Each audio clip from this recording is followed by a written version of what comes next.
রবিবারের মধ্য দুপুর, গল্পে গল্পে ভরপুর দ্য ক্লাসিক পেজেস।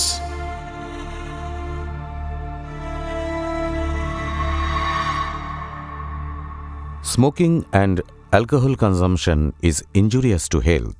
ধূমপান এবং মদ্যপান স্বাস্থ্যের পক্ষে ক্ষতিকর। আজকের গল্প মনোরঞ্জন ভট্টাচার্যের হীরক রহস্য। মনোরঞ্জন ভট্টাচার্য ছিলেন অর্থনীতি ও রাষ্ট্রবিজ্ঞানের অধ্যাপক। মাত্র ২৪ বছর বয়সে রামধনু পত্রিকায় পদ্মরাগ গল্পে জাপানি ডিটেকটিভ হুকাকাশির সঙ্গে উনি পাঠকদের পরিচয় করিয়ে দেন। পড়ে মুগ্ধ হয়েছিল নবীন পাঠকরা এবং বড়রাও। হুকাকাশি সেকালে কতটা জনপ্রিয় ছিলেন বোঝা যায় যখন হাসির রাজা শিবরাম চক্রবর্তী ডিটেকটিভ কলকে কাশিকে নিয়ে গল্প লেখেন। মনোরঞ্জন রামধনু পত্রিকার সম্পাদক ছিলেন। মনোরঞ্জন ভট্টাচার্য জন্মগ্রহণ করেন ১৯০৪ সালে। ১৯৩৯ সালে তিনি পরলোক গমন করেন। শুরু হচ্ছে আজকের গল্প মনোরঞ্জন ভট্টাচার্যের হীরক রহস্য।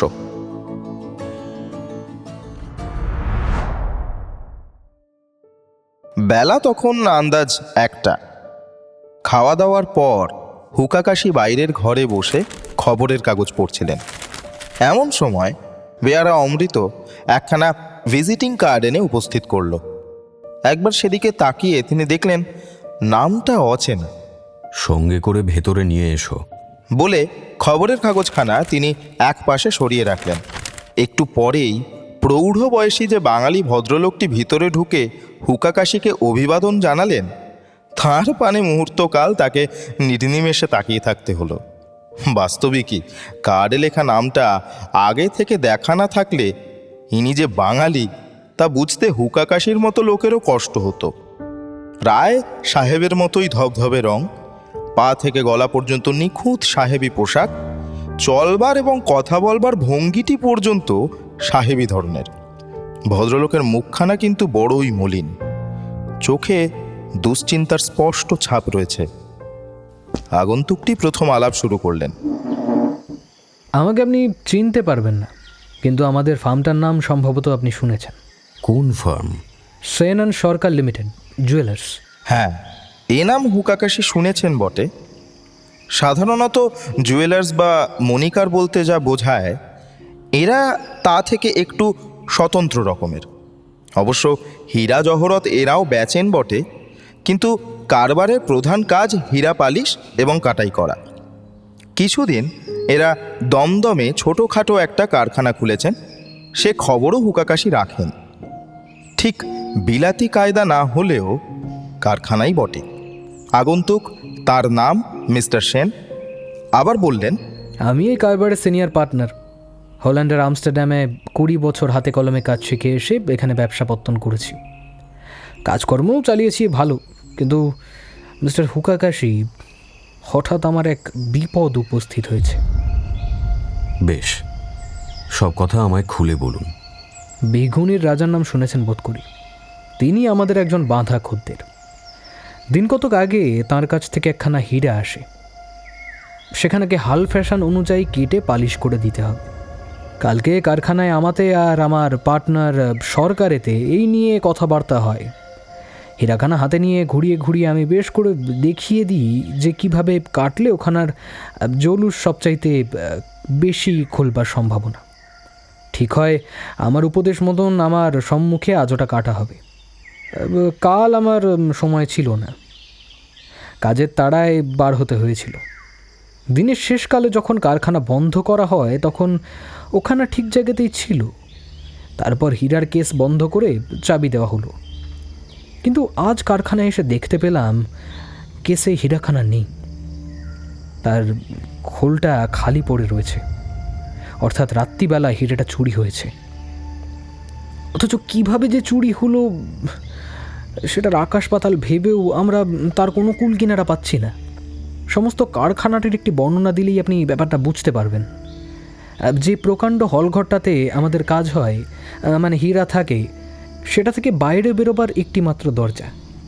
সারা ঘরে আর দ্বিতীয় দরজা নেই। ল্যাচ কি দিয়ে সেই দরজা খোলা হয়, বন্ধও হয় সেভাবে, আমার আর মিস্টার সরকারের হাতেই শুধু তার চাবি। আর কারোর কাছে সে চাবি কখনোই পৌঁছতে পায় না। দরজার পরই বাইরে শক্ত লোহার কোলাপসেবল গেট, তারও চাবি শুধু আমাদের দুজনের কাছে। কারখানা ছুটি হলে প্রত্যহ আমি নিজ হাতে প্রথমে ভেতরের দরজা, তারপরে কোলাপসেবল গেট বন্ধ করে দিই। হলের ভিতরে আলো আসবার জন্য অনেকগুলো জানলা অবশ্য রাখতে হয়েছে, তবে সেগুলো মানুষের নাগালের অনেকখানি উঁচুতে। সবগুলো জানলাতেই প্রথমত মোটা মতন লোহার শিক, তার উপরে আগাগোড়া মিহি তারের জালে ছাওয়া। মাছিটিরও গলবার জো নেই মশাই। জানলার পাল্লা আগাগোড়া লোহার। কাজ বন্ধ হয়ে গেলে ভেতর থেকে সেগুলো এঁটে দেওয়া হয়। ঘরের ভেতর কাজ চলবার সময় যেসব আবর্জনা জঞ্জালের সৃষ্টি হবে তা পর্যন্ত একটু নড়চড় হবার উপায় নেই।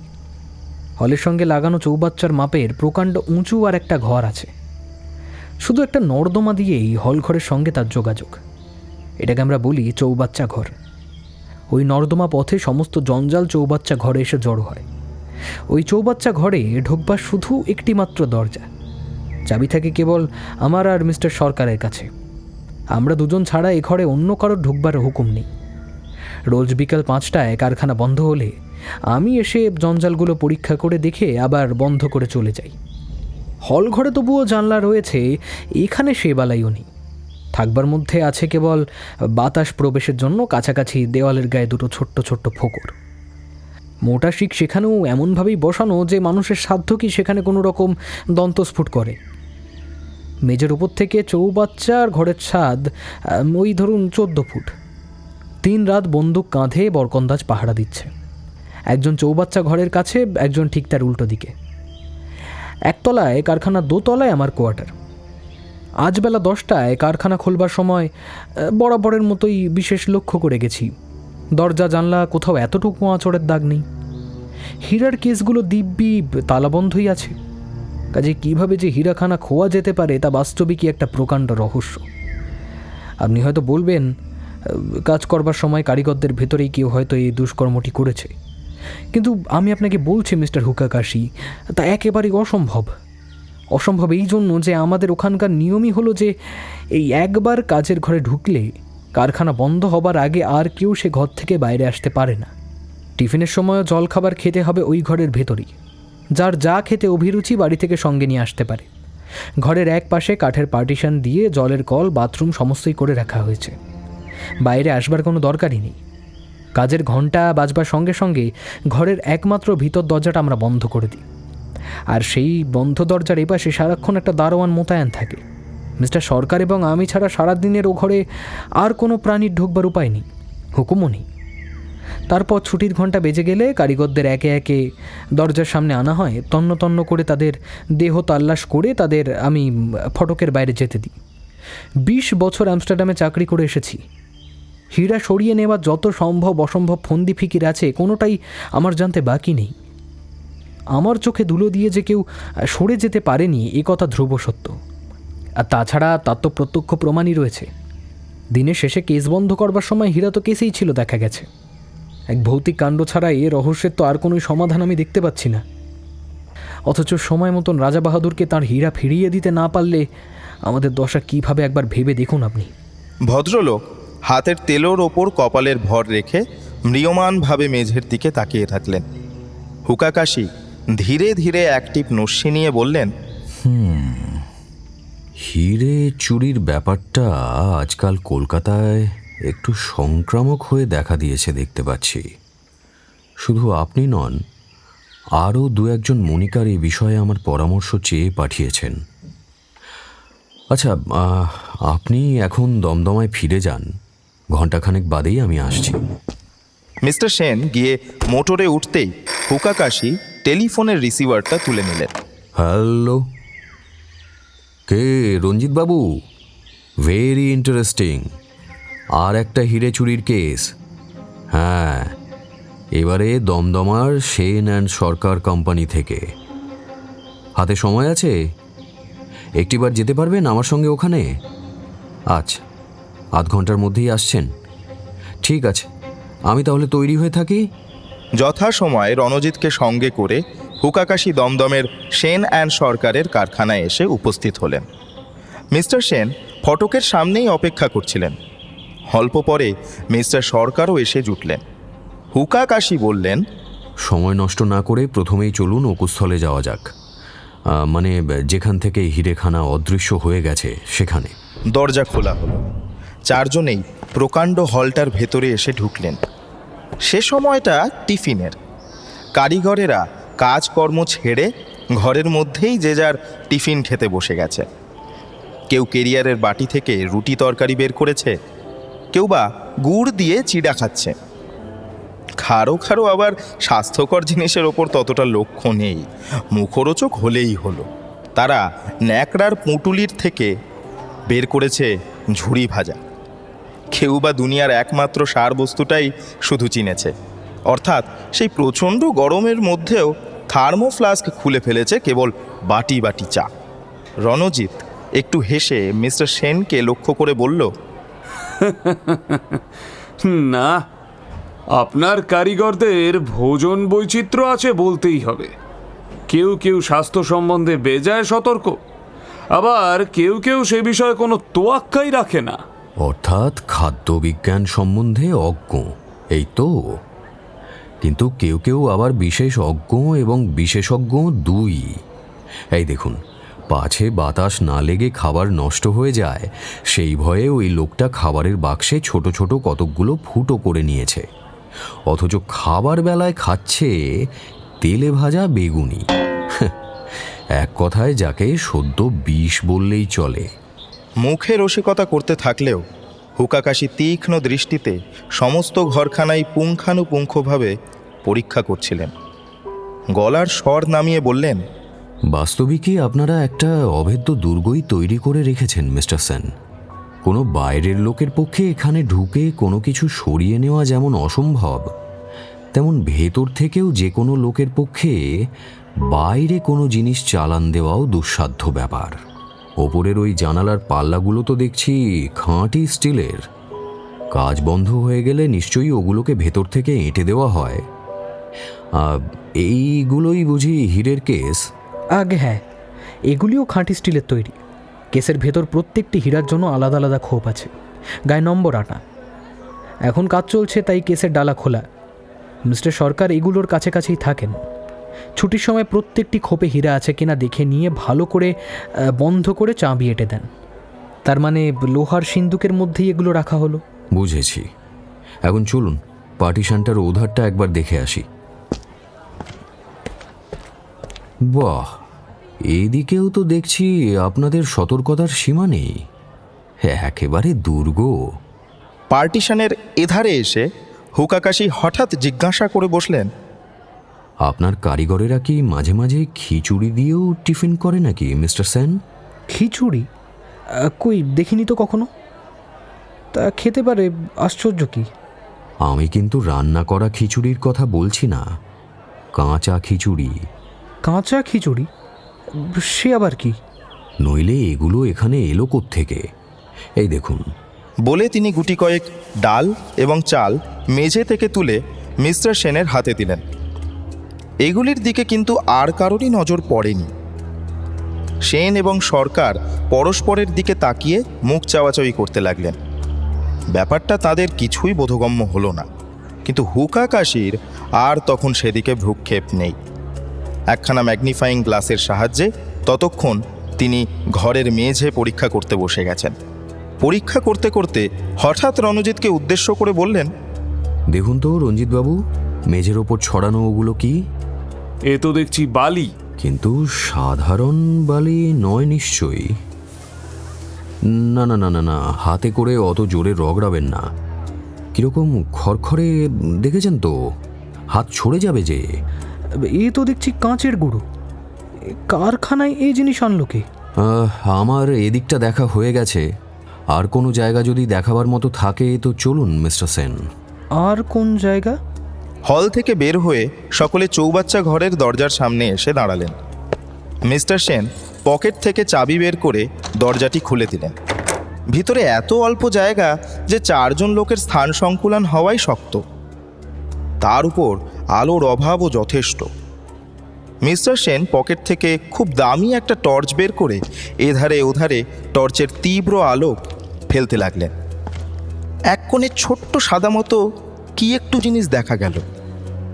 আঙুলে করে সেটুকু তুলে এনে মিস্টার সেনকে হুকাকাশি জিজ্ঞাসা করলেন, দেখুন তো, এটা আপনাদের হিরে কাটার কোনো কাজে আসে কি? এ তো দেখছি তুলো, কিন্তু সাধারণ তুলো তো নয়। এ যে প্রায় রেশমের সামিল। এ আমাদের কারখানায় ঢুকলো দিয়ে। ঠিক বলেছেন, কাঁচের গুঁড়োও যেমন অসাধারণ, তুলোও ঠিক তাই। বাজারে এ ধরনের তুলো আপনি কিনতে পাবেন না। চলুন এবারে বার হওয়া যাক, আমার কাজ হয়ে গেছে। দরজা বন্ধ করতে করতে মিস্টার সেন জিজ্ঞাসা করলেন, ব্যাপারটা কিছু আঁচতে পেরেছেন? তা পারছি বই কি, 12 আনা রহস্যই তো পরিষ্কার হয়ে গেছে। বটে নাকি? মহারাজের হীরা তবে ফিরে পাবার সম্ভাবনা আছে? তা নেই এ কথাই বা বলি কি করে। কাল আর আমার দেখা হয়তো আপনি পাবেন না, তবে পরশু নাগাদ আমার কাছ থেকে একটা টেলিফোন আপনি আশা করতে পারেন। এখন যাওয়ার আগে একটা কথা, কারখানা ঘরের দারোয়ানটাকে আমি একটু আড়ালে ডেকে গুটি 2 প্রশ্ন করতে চাই, অবশ্য আপনাদের যদি তাতে কোনো আপত্তি না থাকে। সে কি কথা, আপনি যা ভালো বুঝবেন তাই করবেন, আমাদের আবার কিসের আপত্তি? বেশ, তবে চলুন এবার তার কাছে। হুকাকাশি ঠিকই বলেছিলেন। বাস্তবিকই পরদিন সারা বেলা তার আর কোনো পাত্তা পাওয়া গেল না। তারপর সন্ধেবেলা হঠাৎ তিনি ঝড়ের মতো রঞ্জিতের বাড়ি এসে উপস্থিত। বললেন, চট করে জামাটা গায়ে চড়িয়ে নিন তো রঞ্জিতবাবু, একবার বঙ্গ বিশ্লেষণ আপিসে যেতে হবে। কেন, সেখানে কি দরকার? ডাট অ্যান্ড ডাট জুয়েলার্স একটা বিজ্ঞাপনের কপি আমার হাতে দিয়েছে। কালকের বঙ্গ বিশ্লেষণ পত্রিকায় সেটা বের হওয়া চাই। আমার কথায় এত দেরিতে ওরা যদি বিজ্ঞাপনের কপিটা নিতে আপত্তি করে, তাই আপনাকে সঙ্গে নেওয়া। খবরের কাগজ মহলে আপনার তো খুব খাতির, আপনার অনুরোধ ওরা কেউ ঠেলতে পারবে না। খবরের কাগজের আপিস থেকে বের হয়ে হুকাকাশি আবার ডুব মারলেন। পরদিন বিকাল পর্যন্ত তার আর কোনো খবরাখবর নেই। রণজিৎ অদম্য কৌতূহল চেপে রাখতে না পেরে অনবরত ঘরবার করছিল। এমন সময় ক্রিং ক্রিং করে টেলিফোনের ঘণ্টা বেজে উঠল।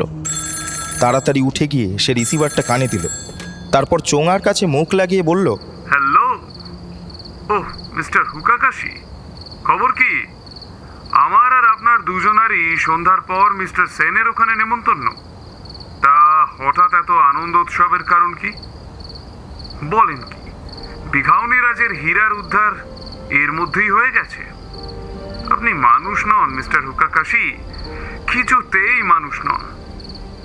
হ্যাঁ, অপদেবতা তাই বটে। আমায় ট্যাক্সিতে তুলে নিয়ে যাবেন? আচ্ছা। রণজিৎ ট্যাক্সিতে এসে উঠল। হুকাকাশি বলতে শুরু করলেন, একেবারে বৈজ্ঞানিক চুরি মশাই, এ দেশে এমনতর ব্যাপার বড় দেখা যায় না।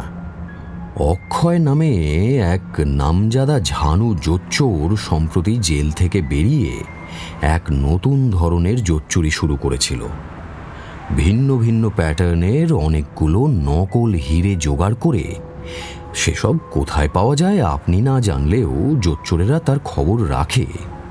সে কলকাতার দোকানে দোকানে ঘুরে বেড়াতো।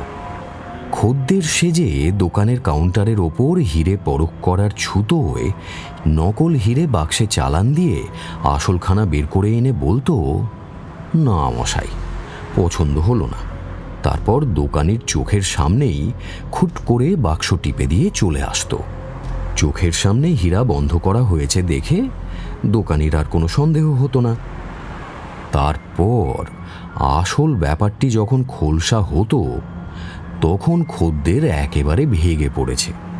এরকম 2-3 ঘটতেই মনিকার মহল সাবধান হয়ে গেল। 2-1জন আমাকেও খবর দিল। অক্ষয়ও বুঝল ঘন ঘন এক ফিকির বেশি দিন চালানো নিরাপদ নয়, একটু অন্য পথে যাওয়া দরকার। হঠাৎ তখন তার মনে পড়ল সেন অ্যান্ড সরকার কোম্পানির কথা। শোনা যায় ওদের হিরে নাকি বাজার চলতি হিরের চাইতে ঢের বেশি দামি। মাথায় একটু হাত বুলিয়ে দেখতে ক্ষতি কি? টাকা দিয়ে বনমালী নামে সেন অ্যান্ড সরকার কোম্পানির এক কারিগরকে অক্ষয় হাত করে ফেললে। এবার প্ল্যান হলো সম্পূর্ণ নতুন ধরনের। ঝানু জোচ্চুর কিনা, হরেক রকম জোচ্চুরির সাজ সরঞ্জাম ওর কাছে আছে। এই সরঞ্জামের মধ্যে আছে গুটি কয়েক শেখানো পায়রা। আপনি নিশ্চয়ই জানেন, শিক্ষিত পায়রাকে কোনো জায়গা থেকে ছেড়ে দিলে সে উঠে গিয়ে ঠিক তার মালিকের বাড়িতেই হাজির হবে। আগেকার দিনের সেনাপতিরা এদের পায়ে চিঠি বেঁধে যুদ্ধক্ষেত্র থেকে রাজধানী পর্যন্ত খবর পাঠাতেন। এরকম একটা শেখানো পায়রা বনমালীকে দেওয়া হলো। সেন অ্যান্ড সরকারের কারখানা ঘরে কর্মচারীদের ঢোকবার বেলায় কোনো রকম দেহ তলাশ করা হয় না, কেননা তা অনাবশ্যক। ওটা করা হয় শুধুমাত্র বের হওয়ার সময়তেই। তা বনমালী তার টিফিনের বাক্সে হাওয়া চলাচলের উপযোগী গুটি কয়েক ছেঁদা করে পায়রাটাকে তারই ভেতরে পুরে ফেললে। তারপর টিফিন বলে চালিয়ে বাক্সটাকে নিয়ে এলো কারখানার মধ্যে। ভেলকিওয়ালার পায়রার মতো অক্ষয়ের পায়রাও ডাকে না, চুপচাপ পড়ে থাকে। বনমালী আগেই খবর পেয়েছে পাকা জহুরি মিস্টার সেনের উপস্থিতি ছাড়া বিঘাউনি রাজের হিরে কাটা হবে না। আর সেদিনই টিফিনের সময় মিস্টার সেনকে কাজের তাগাদায় বেরুতে হবে। ফিরবেন তিনি কারখানা বন্ধ হওয়ার সময় দেহ তালাশি করতে। কাজেই টিফিনের পরেই সে সুযোগ বুঝে অক্ষয়ের দেওয়া একখানা জুৎসই নকল হিরে কেসে রেখে আসল হিরেখানা তুলে নিল। যেমন গয়নাগাটির দোকানে সচরাচর হয়ে থাকে, কাজের খাতিরে সকলকেই সর্বদা কেসের কাছে যেতে হচ্ছে, সন্দেহের কোনো কারণই নেই। পার্টিশনের এধারে বাথরুমে এসে অন্যের অলক্ষ্যে পায়রার পায়ে বিঘাউনি রাজার হিরে বেঁধে দিতে তার কোনো কষ্টই হয়নি। তারপর বাক্সে ফের পায়রা পুড়ে সে আবার চলে এলো হল ঘরে, যেখানে জঞ্জাল ফেলার নর্দমা ঠিক তার মুখে। এই নর্দমাটাও সর্বদাই ব্যবহার হচ্ছে। কাজেই হুঁশিয়ারির সঙ্গে চারিদিক দেখে নিয়ে কৌশলে সে যখন পায়রাটিকে ওই নর্দমার ভেতরে ঢুকিয়ে দিল, তখনও কারও কোনো সন্দেহ হবার কারণ ঘটেনি। পায়রা এসে পড়ল চৌবাচ্চা ঘরে। সে ঘরের খুব উঁচুতে আলো ঢুকবার ফোকরগুলোতে মোটা মোটা লোহার শিক লাগানো। চোর আটকাবার পক্ষে তা পর্যাপ্ত বটে, কিন্তু পায়রার পক্ষে সে পথ গলে যাওয়া কিছুই কষ্টকর নয়। শিক্ষিত পায়রা সেই পথেই উঠে এসে অক্ষয়ের হাতে বিঘাউনি রাজার হিরে পৌঁছে দিল। এদিকে হীরের খোপ এক মুহূর্তও খালি পড়ে থাকেনি বলে ওদিকে কারোর নজরই যায়নি। আর বনমালীও এতটা সাহস পেয়েছিল। ছুটির সময় প্রত্যেকটা খোপই ভর্তি আছে দেখে মিস্টার সরকারও কিছু খুঁটিয়ে দেখা আবশ্যক মনে করেননি। কেস বন্ধ করে ফেলেছেন। সকলেরই ধারণা বিঘাউনি রাজের হীরা সারা রাত কেসেই ছিল। পরদিন বনমালী এসে প্রথমেই সেই নকল হীরা মানে কাঁচের টুকরোটা কেস থেকে তুলে এনে পেশাই কলে ফেলে এক মুহূর্তে বালির মতো মিহি করে ফেললে। তারপর সেই কাঁচের গুঁড়ো পার্টিশনের ওধারে ফেলে দিল, যাতে জলের সঙ্গে তা অদৃশ্য হয়ে যায়। ভয়ে ভয়ে তাড়াতাড়িতে কাজ সারতে যাওয়ায় অল্প একটু গুঁড়ো কিন্তু মেঝেতে ছড়িয়ে পড়েছিল। নকল হিরেটাকে এভাবে নষ্ট করার অর্থ এই যে মিস্টার সেনের মনে দৃঢ় ধারণা জন্মাবে রাত্রিরেই বাইরের কোনো চোর এসে বিঘাউনি রাজার হিরেখানা আত্মসাৎ করেছে। ভেতরের কোনো কারিগরের সঙ্গে এর কোনো যোগাযোগই নেই। অর্থাৎ একদম উল্টো দিকে অনুসন্ধানের মুখটা ঘুরিয়ে দেওয়া। রণজিৎ অবাক হয়ে সমস্ত ঘটনা শুনছিল।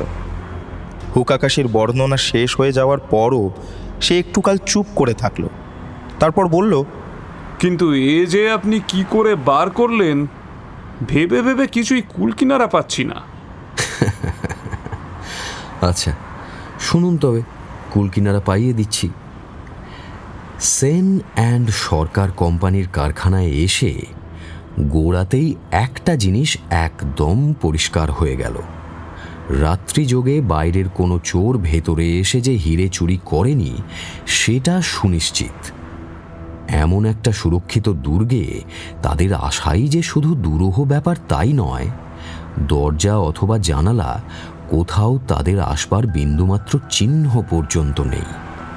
এমনকি হীরের কেসটা পর্যন্ত বন্ধ অবস্থাতেই দেখা গেছে।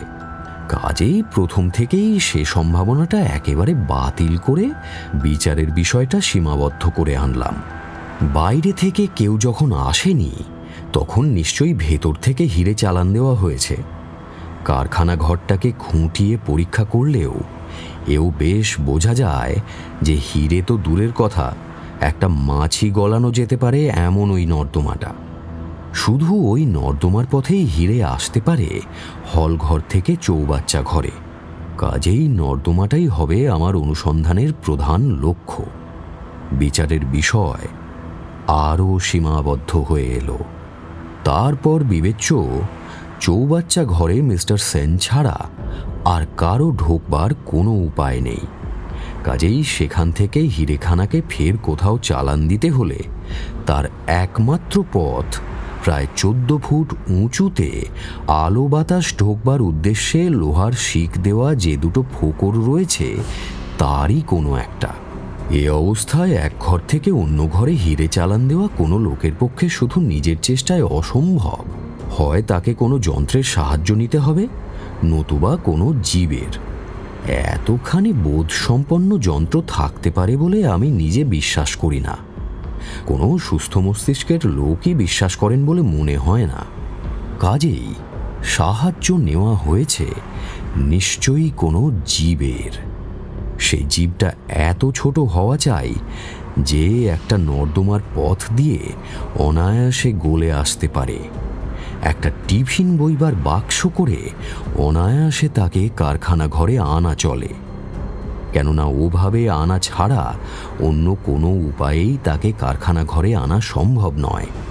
কাজেই অন্য সব চিন্তা ছেড়ে আমার শুধু দেখতে হবে ঘরের কোথাও এহেন কোনো জীবের কিছুমাত্র চিহ্ন পড়ে আছে কিনা। বিচারের বিষয়টা কতখানি ছোট হয়ে গেছে লক্ষ্য করেছেন? তা ঘরে ঢুকেই একজন কারিগরের বৈজ্ঞানিক বুদ্ধি সম্বন্ধে আমি একটু কটাক্ষ করেছিলাম, মনে আছে? খাবার নষ্ট হওয়ার ভয়ে খাবারের বাক্সে ছোট ছোট ছ্যাঁদা করে নিয়েছিল বলে। খাবার টাটকা রাখার উদ্দেশ্যে এ কাজ সে করেছে এ কথা কিন্তু তখনও বিশ্বাস করিনি। ঘোরতর সন্দেহ হয়েছিল যে জীবটিকে বাক্সে পড়বার পর তার নিঃশ্বাস প্রশ্বাসের হাওয়া সরবরাহের জন্যই এই ব্যবস্থা। পার্টিশনের এপাশে মেঝের ওপর চাল আর ডাল দেখতে পেয়ে আপনারা সবাই অবাক হয়ে গিয়েছিলেন। আমি কিন্তু হইনি। এগুলো সে জীবটিরই খাবার। এ পাশে এনে তাকে খোলবার সময় বাক্স থেকে ছিটকে বেরিয়ে এসেছে তা আমি তক্ষুনি বুঝতে পেরেছিলাম। কি ধরনের জীব খাবার দেখে তাও কিছুটা আন্দাজ হলো, যদিও আমার মনে মনে ওই রকমই ধারণা ছিল। তারপর চৌবাচ্চা ঘরে তুলো জাতীয় জিনিসটা দেখে মিস্টার সেনের সন্দেহ হয়েছিল যে ওটা সাধারণ কোনো তুলো নয়। আমি কিন্তু তখনই বুঝতে পেরেছি সাধারণ অসাধারণ কোনো তুলোই ওটা নয়, সম্পূর্ণ আলাদা জিনিস, একটা সাদা পায়রার পালক। নর্দমার পথে ঘষাঘষিতে পায়রার রোঁয়া ওপর ওপর উঠে এলে সেটা ঠিক রেশমি তুলোর মতোই মনে হওয়ার কথা। সমস্ত ব্যাপারটার এখন প্রত্যক্ষ প্রমাণ পাওয়া গেল যে পায়রার পায়ে বেঁধে কারখানারই একজন কারিগর হিরে চালান দিয়েছে, এবং সে কারিগরটি কে তা আঁচ করতেও কষ্ট হলো না। ওই ছ্যাঁদাওয়ালা খাবারের বাক্সের মানিক যিনি, তিনি, অর্থাৎ খাঁকি হাফ প্যান্ট পরা ওই লোকটা। পার্টিশনের ওধারে মেঝের ওপর আরও একটা রহস্যময় জিনিস পাওয়া গেল। মিস্টার সেন ঠিকই ভেবেছিলেন ওগুলো সত্যিই কাচের মিহি গুঁড়ো, তবে হীরের সঙ্গে তার কোনো সম্পর্ক নেই। থাকলে মিস্টার সেনের মতো পাকা জহুরি কখনোই ভুল করতেন না। কাঁচের গুঁড়ো তার কারখানায় কি করে এলো এই ভেবেই মিস্টার সেন আশ্চর্য হচ্ছিলেন। কিন্তু একটু তলিয়ে দেখলে এতে আশ্চর্য হবার কিছুই নেই। ব্যাপারটা তো এই, কোনো কারণে হিরে চোরের একখণ্ড কাঁচ কারখানার ভেতরে আনার দরকার হয়েছিল। তারপর দরকার চুকে গেলে সেটাকে আর কোনো মতে লুকোবার উপায় নেই দেখে গুঁড়িয়ে উড়িয়ে দেওয়ার ব্যবস্থা হয়েছে।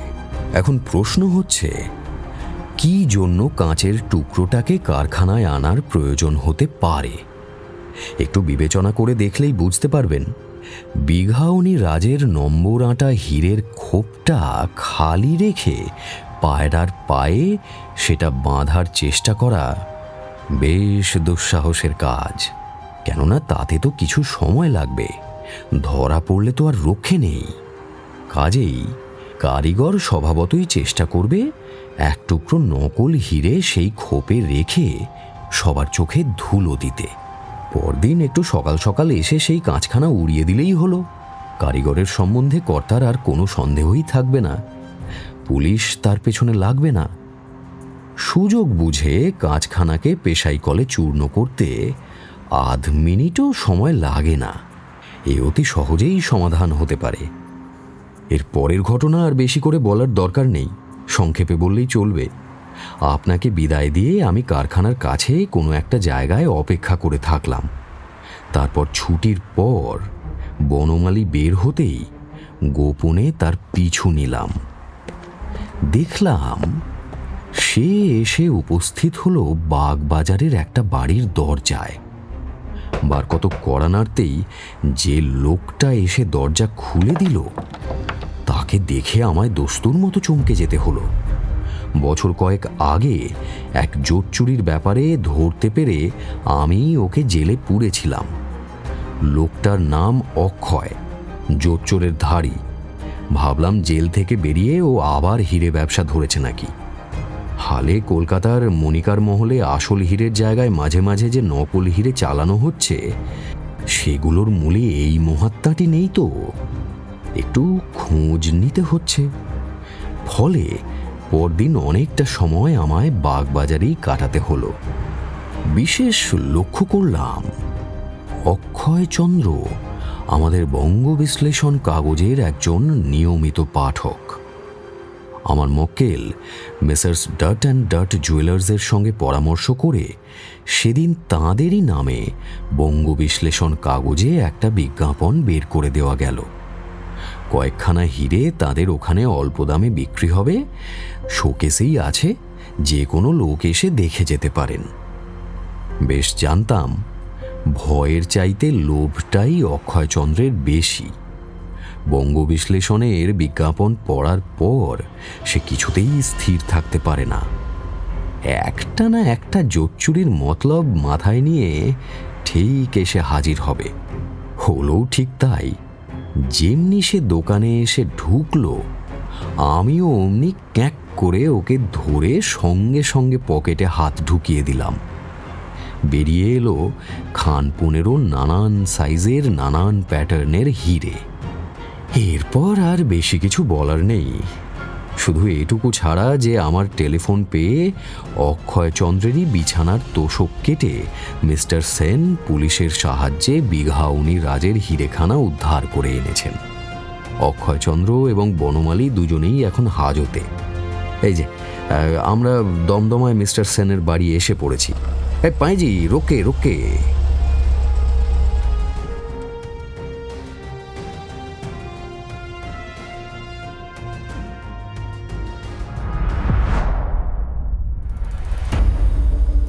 শুনলেন মনোরঞ্জন ভট্টাচার্যের হীরক রহস্য।